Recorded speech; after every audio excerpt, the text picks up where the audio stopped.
ষষ্ঠ গণিত অনুশীলনী 1-3 4 নম্বর অঙ্ক ইউক্লিডীয় পদ্ধতিতে লসাগু নির্ণয় করো। ক নাম্বার দেয়া আছে 96, 120।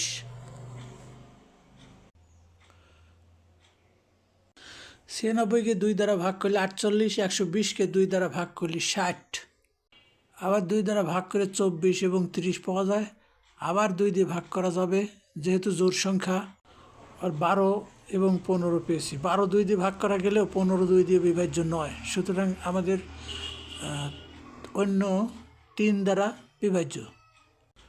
আমরা যে গুণনীয়কগুলি পেলাম, এই গুণনীয়কগুলির গুণফলই 96 এবং 120-এর লসাগু। সুতরাং 96 এবং 120-এর লসাগু যা ইউক্লিডীয় পদ্ধতিতে নির্ণয় করা হলো 480। এটাই উত্তর। ওই খ নম্বরে 3টি সংখ্যা দেওয়া আছে 35, 49 এবং 91। ইউক্লিডীয় পদ্ধতিতে লসাগু নির্ণয় করতে হবে। আমরা দেখতে পাচ্ছি 35, 49 এবং 91 7 দ্বারা বিভাজ্য। সুতরাং একবারই 7 দ্বারা বিভাজ্য করলে আমরা ফল পাচ্ছি 5, 7 এবং 13। আর কোনো ভাজক দ্বারা এগুলি ভাগ করা যায় না, সুতরাং এগুলি গুণনীয়ক।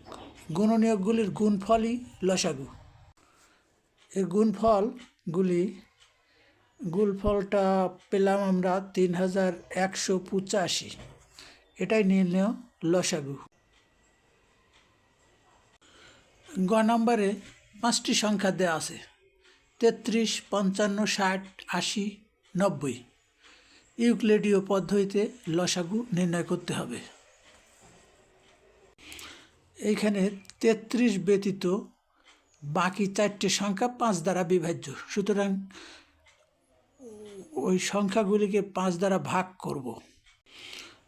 এখানে আমরা দেখতে পাচ্ছি 33 এবং 11 ব্যতীত বাকি 3টি 2 দ্বারা বিভাজ্য। এরপর 6 এবং 8 2 দ্বারা বিভাজ্য, সুতরাং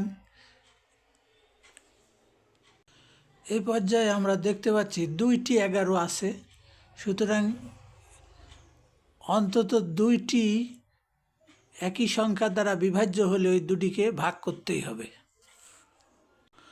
এবার গুণনীয়কগুলি যেগুলি আমরা পেয়েছি 5, 2, 2, 3, 11, 4 এবং 3, এইগুলির গুণফল 7920। সুতরাং লসাগু 7920। প্রদত্ত এই 5টি সংখ্যার লসাগু, অর্থাৎ সংখ্যাগুলি হলো 33, 55, 60, 80 এবং 90।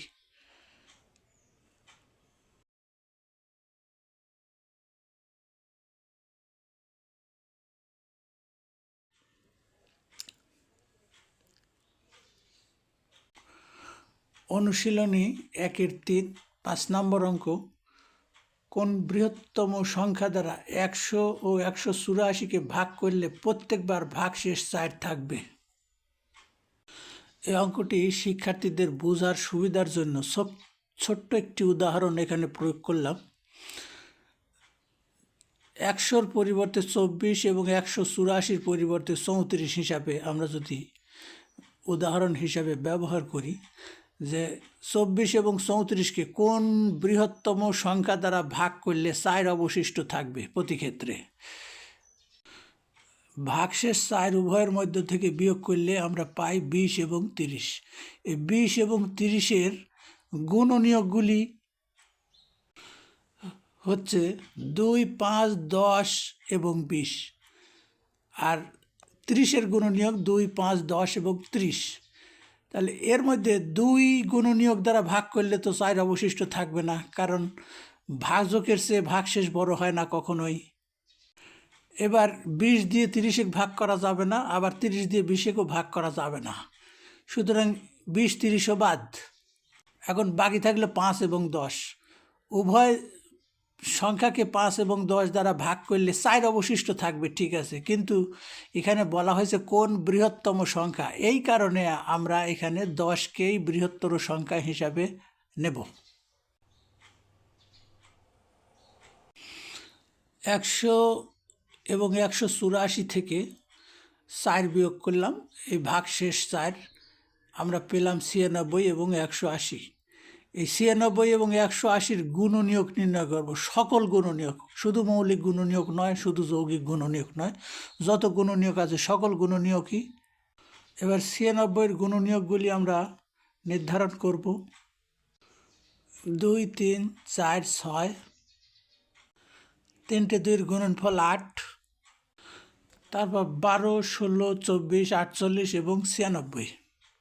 180-এর গুণনীয়কগুলি 2, 3, 4, 5, 9। এবার আমরা দেখছি উভয়ের গুণনীয়কের মধ্যে 2, 3, 4, 6 এবং 12 কমন আছে। তো আমাদের শর্ত অনুসারে বৃহত্তর সংখ্যাটা নেব, অর্থাৎ এক্ষেত্রে 12ই সর্ববৃহৎ, তাহলে উত্তর হবে 12। আমরা এখানে ভাগ প্রক্রিয়াও ব্যবহার করেও উত্তরটা পেতে পারি। তো ভাগ প্রক্রিয়াটাও এখানে দেখানো হলো। এবার 96 দ্বারা 180-কে ভাগ করলে একবার যায়, 84 অবশিষ্ট থাকে বা ভাগশেষ থাকে। এবার 84-কে ভাজক হিসাবে ব্যবহার করে 96 ভাজ্য হিসাবে ব্যবহার করব। এবার অবশিষ্ট বা ভাগশেষ 12কে ভাজক হিসাবে ব্যবহার করে 84-কে ভাগ করব।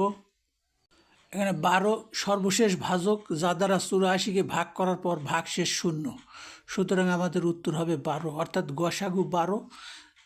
12কে 1 দ্বারা 100-কে ভাগ করলে 4 অবশিষ্ট থাকবে, আবার 184-কে ভাগ করলেও 4 অবশিষ্ট থাকবে।